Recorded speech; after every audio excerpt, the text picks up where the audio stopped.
Imagine-se um dia comum, descansando na sua casa com a sua família, quando de repente você começa a ouvir um alvoroço na rua. Espiando pela janela, você vê militares batendo de porta em porta e os vizinhos correndo para a estrada mais próxima levando o que conseguem carregar. Não demora muito para que os militares também batam a sua porta e você é informado que a sua cidade, por acaso, a capital do país, está sendo evacuada e você precisa também partir imediatamente. Sem entender muito, você pega o que pode e sai. No dia 17 de abril de 1975, essa situação de fato ocorreu. Conhecido como a Queda de Phnom Penh, esse episódio marcou o início do maior genocídio nacional da história contemporânea. Em minha visita ao Camboja e à sua capital Phnom Penh, busquei entender em detalhes para poder relatar nesse vídeo o que foi, como começou e em qual contexto se passou o brutal genocídio liderado por Pol Pot, sob a ditadura do Khmer Rouge. Senhoras e senhores, apertem os cintos e sejam bem-vindos a mais um vídeo. Só aqui no campo de extermínio de Chongyak foram encontrados quase 9.000 corpos de vítimas do Khmer Rouge.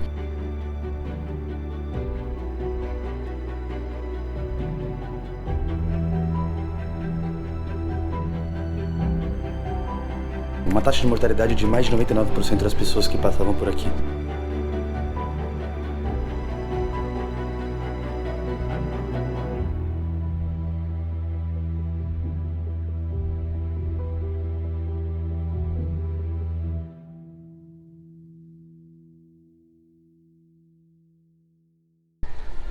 Fala pessoal, bem-vindos a mais um vídeo. Hoje falando com vocês aqui da cidade de Phnom Penh, a capital do Camboja.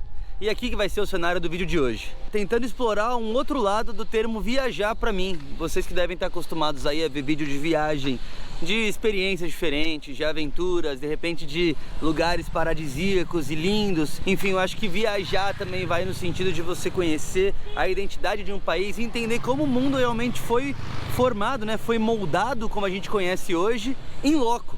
Pessoalmente nos lugares onde aconteceu cada coisa. E quando eu cheguei aqui no Camboja, esse país onde eu tô agora, eu pensei em fazer um vídeo diferente, um vídeo sobre as lindas paisagens que tem aqui, vi pôres do sol incrível, fui para templos maravilhosos, mas na verdade, sabendo da história que ocorreu nesse país aqui, não tinha como fazer um vídeo diferente. Então é por isso que eu decidi fazer uma reportagem sobre esses 4 anos mais obscuros da história do Camboja, desse país onde eu tô agora. Então a reportagem sobre o Khmer Rouge, o período ditatorial, extremamente genocida, que aconteceu aqui no Camboja entre os anos de 1975 até 1979, começa agora. Herdeiro de um passado colonial recém-independente da França, o Camboja vivia uma situação social extremamente adversa na década de 1960. A disparidade entre as áreas urbanas e rurais era gritante, com a população urbana detendo a maior parte da riqueza do país. E para piorar, muitas terras, apesar da independência, ainda estavam nas mãos dos antigos colonizadores, a elite urbana adotava o francês como língua principal e ainda frequentavam escolas de origem europeia. E essa desigualdade alimentava as tensões entre os habitantes urbanos e rurais. Os camponeses se ressentiam e revoltavam pela falta de oportunidades e pelo tratamento desigual classista, enquanto os urbanos viam a produtividade rural em declínio, com revoltas e protestos. E essa situação do Camboja, que já era delicada internamente, se agravou ainda mais diante do contexto regional, com seus vizinhos do leste protagonizando uma das maiores guerras por procuração do século XX. Os Estados Unidos, tentando conter o avanço do comunismo no mundo, travavam forças no sul do Vietnã contra o norte do país apoiado pela União Soviética, seus principais adversários ideológicos, numa guerra em que o maior derrotado era o próprio Vietnã e, inevitavelmente, os seus vizinhos. Inicialmente neutro nessa história, o governo do Camboja mudou sua posição numa decisão política um tanto controversa ao permitir o acesso de suprimentos às tropas comunistas no sul do Vietnã através de seu território, rompendo assim com os Estados Unidos. Esse contexto desencadeou uma série de eventos que fizeram com que o povo cambojano e o seu líder vissem sua história mudar mais uma vez na virada da década. O líder do país nessa época era esse cara aqui, ó, Norodom Sihanouk, que tinha muita popularidade entre o povo por ter ajudado o Camboja a conquistar a independência da França em 1953.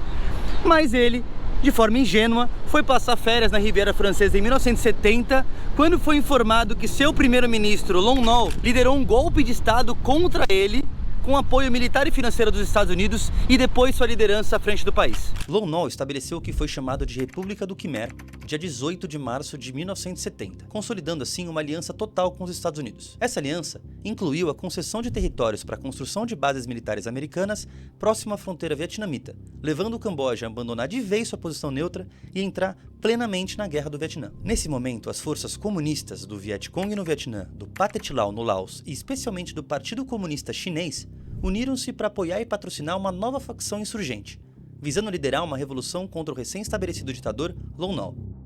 Essa facção, liderada por Sa Lot Sar, conhecido como Pol Pot, e chamada de Khmer Vermelho, ou Khmer Rouge em francês, se tornou assim a mais recente e maior ameaça a Lon Nol.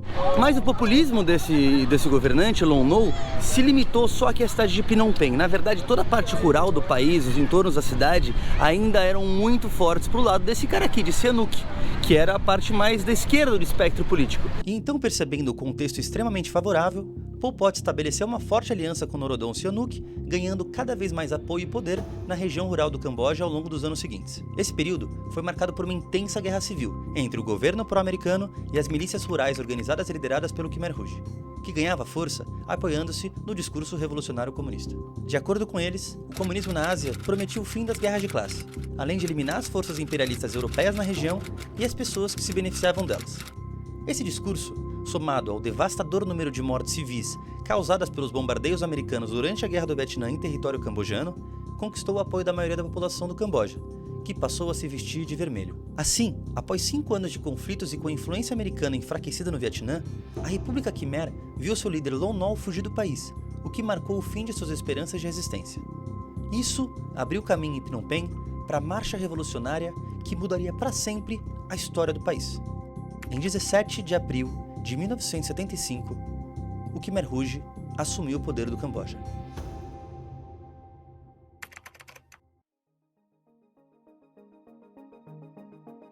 Khmer Rouge era o nome popular dado ao Partido Comunista do Kampuchea, CPK.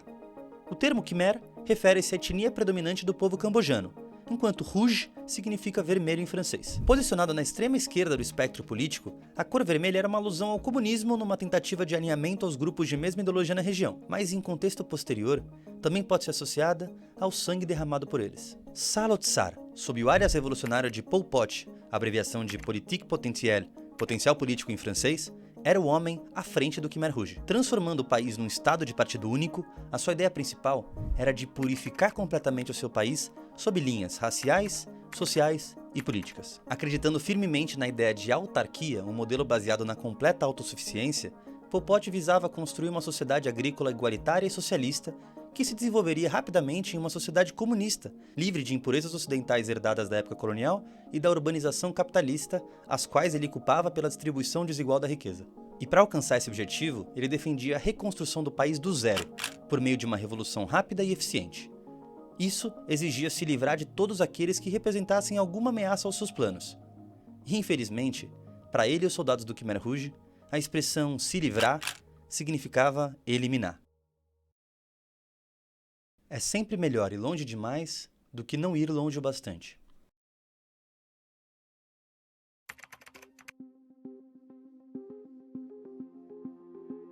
Resumir os anos de governo do Khmer Rouge em poucas palavras seria mais ou menos assim.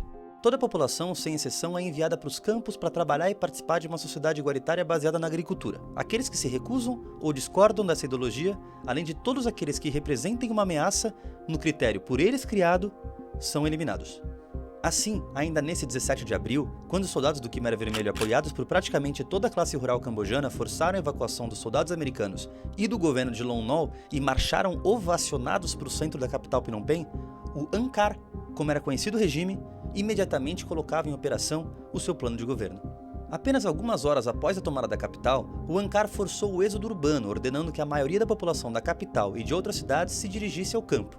A princípio sem violência, eles convenciam as pessoas com o discurso de que em poucos dias voltariam, e que o êxodo era na verdade necessário para proteger a população de um possível bombardeio americano, mesmo sem evidências dessa ameaça. Aos que iam, o governo prometia água, comida e abrigo no campo, em troca da reconstrução do país para sua população. Mas para muitos outros a opção de ir nem sequer foi dada. Os que compunham as minorias étnicas e os estrangeiros, simplesmente por não cumprirem os requisitos raciais da sociedade idealizada por Pol Pot, eram presos imediatamente. Além desses, como é de se imaginar, pessoas com qualquer ligação ao governo anterior, a outros partidos e a facções não aliadas eram vistas como ameaça à revolução e, portanto, também eram presas pelo Ankar. E não acaba por aí. Outros, também perseguidos de forma imediata pela ditadura, foram os membros da classe profissional mais letrada, como médicos, professores, engenheiros, advogados, jornalistas, banqueiros, empresários e muitos outros. Essas pessoas eram também vistas como ameaça ao sistema revolucionário e igualitário que Pol Pot desejava instaurar. Relatos indicam que o Ankar prendia todos aqueles com mãos suaves, uma referência simplesmente àqueles que exerciam profissões urbanas. Além disso, falar uma língua estrangeira, praticar uma religião assiduamente, como no caso dos monges budistas, por exemplo, ter escolaridade avançada e até mesmo usar óculos, considerados um símbolo de intelectualidade, também significava um perigo de vida. Basicamente, a única chance de sobrevivência para muitos era esquecer seu passado e adotar uma identidade falsa. Os que não foram presos foram enviados para o trabalho rural. Ao chegarem aos campos designados, na maioria das vezes separados de suas famílias, iniciavam uma jornada intensa de trabalho e, gradualmente, percebiam o que estava acontecendo ali. A evacuação, que era para durar alguns dias, transformou-se num reassentamento permanente. Mas questionamentos e reclamações eram punidos, e os mais rebeldes, rotulados pelo Ankar como inimigos da revolução, eram eliminados. Melhor matar um inocente por engano do que deixar um inimigo viver por engano. O rei Sihanouk, que se aliou ao Khmer Rouge na retomada do poder, foi basicamente feito de marionete por Pol Pot e apontado como chefe de estado desse novo governo para recrutar apoiadores na parte rural do país, onde ele tinha muita popularidade. A sua cerimônia de posse em abril de 75 foi inclusive uma cerimônia simbólica, já que Sihanouk estava no exílio na China desde o golpe de estado que sofreu em 1970. Além disso, nas propagandas políticas que o Khmer Rouge divulgava na área rural, durante os anos de guerra civil, Sihanouk já era citado como governante de facto do país. Então, o plano era realmente que o recém-impulsado chefe de estado retornasse ao Camboja nessa nova fase. Mas durante os primeiros meses dessa nova fase do seu governo, Sihanouk na verdade esteve fora do país, para buscar apoio diplomático e tentar angariar algumas alianças que dessem mais sustentação ao governo de Khmer Rouge aqui no Camboja. Ele retornou em definitivo ao país no último dia de 1975. Mas permaneceu na cidade de Phnom Penh, onde as condições não pareciam tão ruins. No entanto, em fevereiro de 76, ele foi levado a uma excursão pela área rural. E foi nesse momento que testemunhou a verdadeira situação em que o país se encontrava, completamente diferente do que ele esperava. Algumas das atrocidades que o Khmer Rouge praticava ficaram escancaradas, como o trabalho forçado, o deslocamento populacional obrigatório, a separação de famílias e o claro sofrimento e submissão da população diante dos soldados do Khmer Rouge. Foi então que, frente a essa situação, Sihanouk decidiu renunciar como chefe de estado. E o resto, você deve imaginar. Ele foi tido como traidor do movimento revolucionário e virou preso político. Mas Khmer Rouge, por conta da sua popularidade, decidiu tomar um cuidado especial e lhe deu prisão domiciliar, aqui mesmo, no Palácio Real de Phnom Penh. Esse privilégio que Sihanouk teve, não era todo mundo que tinha não. A maioria dos detentos ficava preso num lugar bem diferente desse aqui.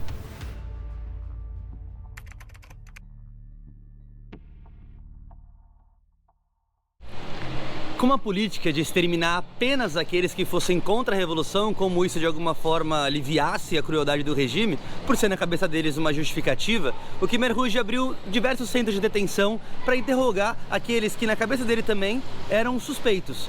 Dentre os mais de 150 centros de detenção pelo país, esse aqui, a prisão de segurança 21, ou simplesmente S21, era a mais importante, a mais famosa e a mais assassina delas. Construído e operado no que costumava ser uma escola secundária no centro de Phnom Penh, a unidade de aprisionamento interrogatório S21, conhecida como Tuol Sleng, era o principal centro de detenção e investigação do Khmer Rouge. O complexo consistia em 5 edifícios cercados e visualmente isolados do exterior, projetados meticulosamente para prender, interrogar e torturar os internos, sem deixar pistas do que acontecia ao exterior. A principal função da prisão era interrogá-los aqueles considerados inimigos da revolução, até que eles confessassem os seus crimes. No entanto, uma vez rotulado dessa forma, os detentos raramente viviam um final feliz. Os interrogatórios evoluíam para tortura, que podia durar dias e noites, até a confissão desses crimes muitas vezes imaginários. Em média, os detentos permaneciam presos por 2 a 3 meses, até que eventualmente cediam e forneciam a justificativa necessária ao Ankar para que fossem executados. E o segmento estrito do regulamento de segurança do S21, ao qual os detentos eram submetidos, também constituía um intenso controle mental. Eles deviam permanecer em completo silêncio, a menos que fossem questionados pelos soldados. Isso incluía estar proibidos de gritar ou chorar, mesmo durante a tortura interrogatória. Qualquer violação das regras ou ordens resultava em mais e mais sessões de tortura. Os mais sortudos, entre aspas, eram aqueles que não eram forçados a denunciar outros inimigos da Revolução. Infelizmente, esses casos eram raríssimos. Muitos detentos, além de confessar crimes que não cometeram, eram obrigados a delatar familiares, amigos e conhecidos, cientes do que o destino os aguardava.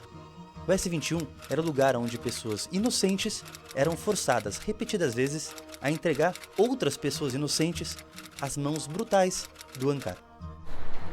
Estima-se que mais de 20 mil pessoas estiveram detidas aqui no S-21.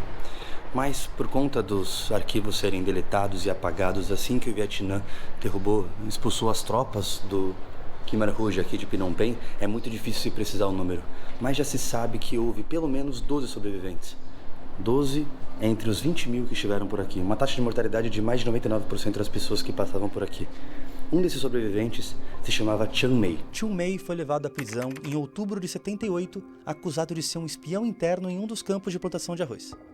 Em 2004, ele contou o que aconteceu nos momentos antes de ser levado ao S-21. Atenção, esse conteúdo pode ser sensível para você. Primeiro, eles atiraram na minha mulher, que estava marchando na frente com outras mulheres. Ele conta. Ela gritou para mim, por favor, corra, eles estão me matando agora. Eu ouvi meu filho chorando, e depois eles atiraram novamente, matando-o. Quando eu durmo, ainda vejo seus rostos, e todos os dias ainda penso neles.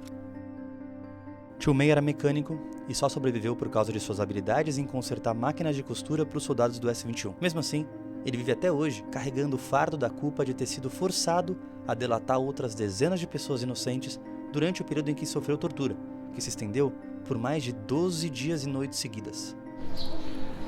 Eu sei que é triste e muito difícil, mas tenta se colocar você na posição de um detento aqui do S-21.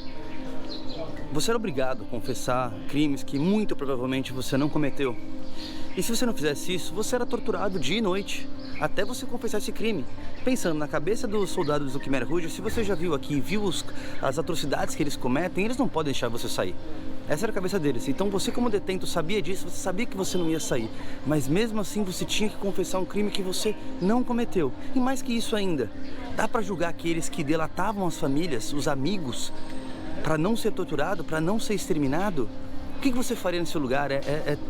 Chega até a doer na pele, arrepiar de pensar o que você teria que fazer nesse caso. Pessoas obrigando você a falar, não, a minha mãe, ela cometeu um crime, vai atrás dela, prende ela, extermina ela. Porque senão você é torturado dia e noite.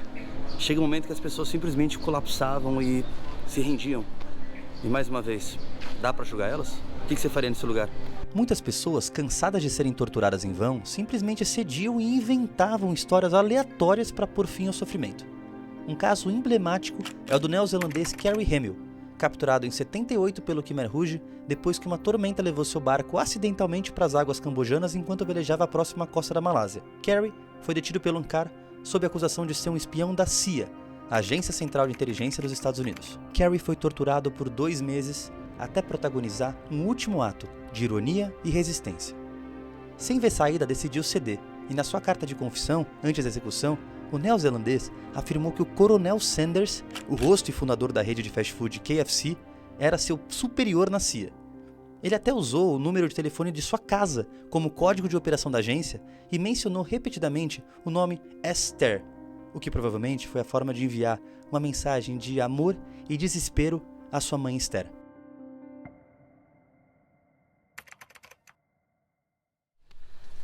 Esse alto número de confissões forçadas e condenados, consequentemente, dos presos políticos nos campos de detenção ao redor de Phnom Penh, inclusive o S-21, eram necessariamente trazidos para algum lugar para serem exterminados, né? Algum lugar que fosse um pouco mais distante.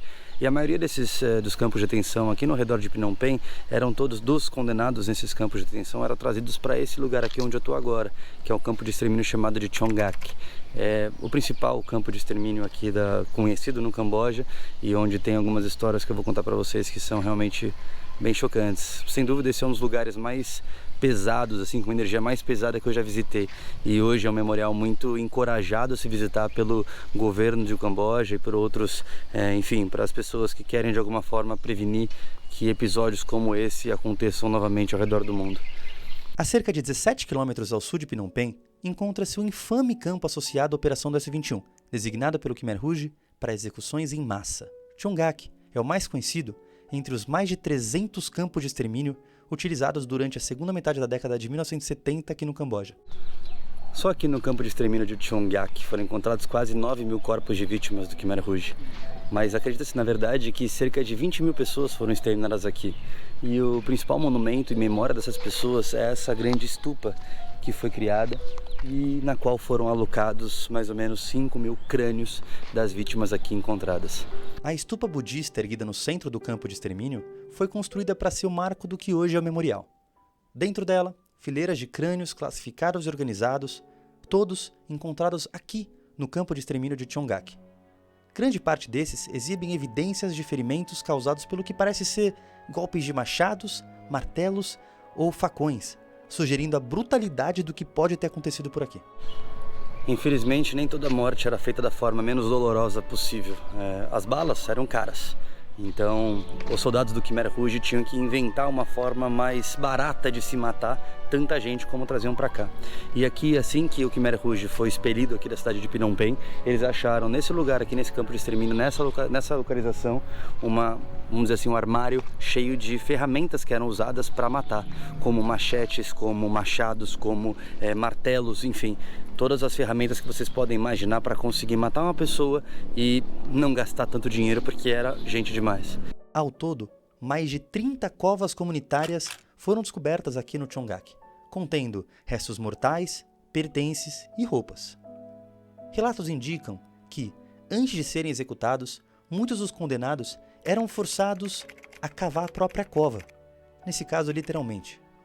Agora, se eles sabiam que de fato eram as suas próprias sepulturas que eles estavam cavando, jamais saberemos. Normalmente as pessoas que eram trazidas aqui para esse campo de extermínio eram exterminadas no mesmo dia. Elas chegavam e na mesma noite elas eram exterminadas, normalmente no período noturno, com música alta e com uma luz específica para conseguir abafar os ruídos, né, enquanto eles eram exterminados, para os outros presos não entenderem o que estava acontecendo.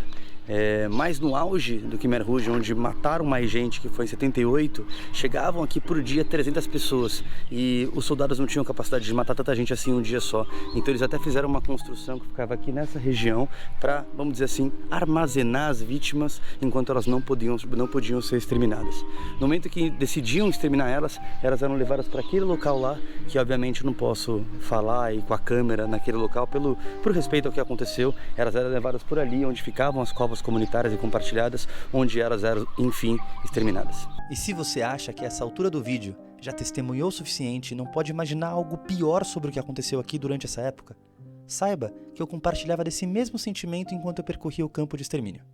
Até que eu cheguei no lugar que me mostrou que a crueldade humana não tem limites. A Árvore da Morte é a coisa mais chocante e possivelmente uma das mais pesadas que eu já vi na minha vida.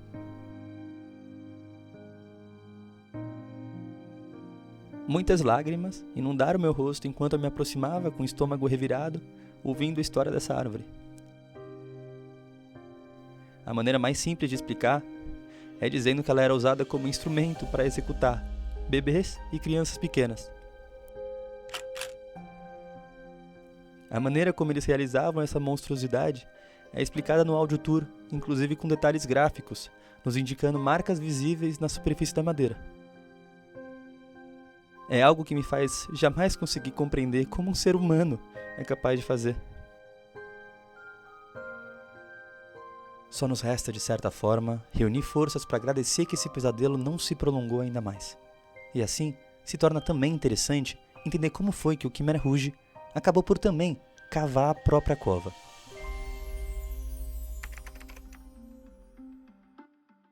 Vamos pensar juntos.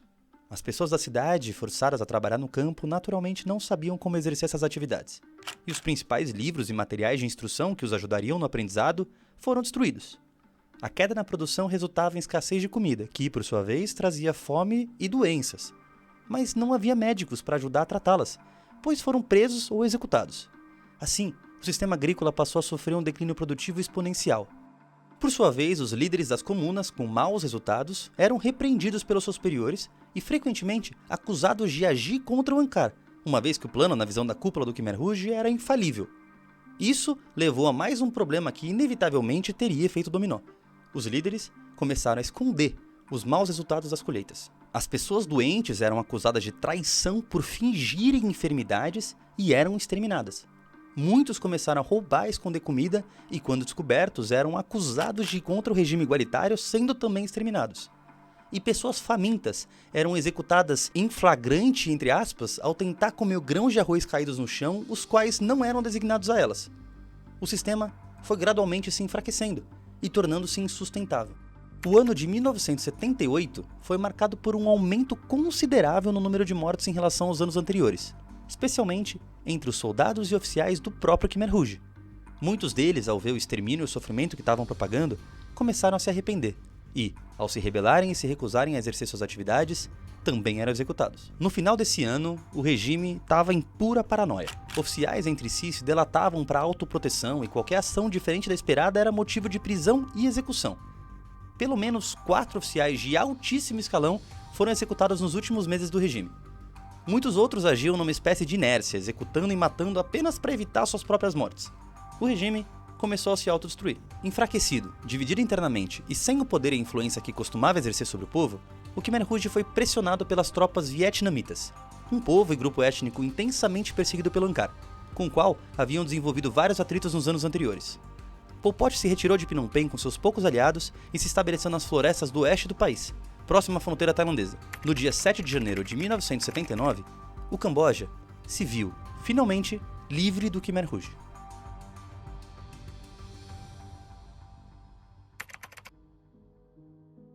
Conforme as notícias sobre o terror que foram os anos do governo de Pol Pot se espalhavam, o seu apoio internacional claramente diminuía.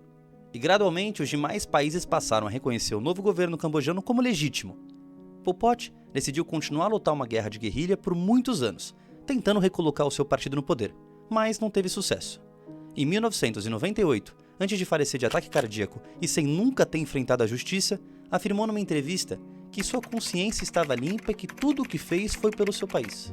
Estima-se que cerca de 2 milhões de pessoas perderam as suas vidas durante os anos de Khmer Rouge, incluindo aquelas executadas, mortas em batalhas e as que morreram de fome ou devido ao trabalho forçado nas áreas rurais do Camboja. Esse número, gente, equivale a aproximadamente 1 em cada 4 pessoas no país. Os piores e mais cruéis soldados do Khmer Rouge eram os adolescentes e jovens de até 25 anos do interior do país. Segundo o relato deles próprios, anos após a dissolução do regime, eles eram incentivados a ser violentos e fazer as pessoas da cidade sofrerem mais do que suas famílias sofriam no campo.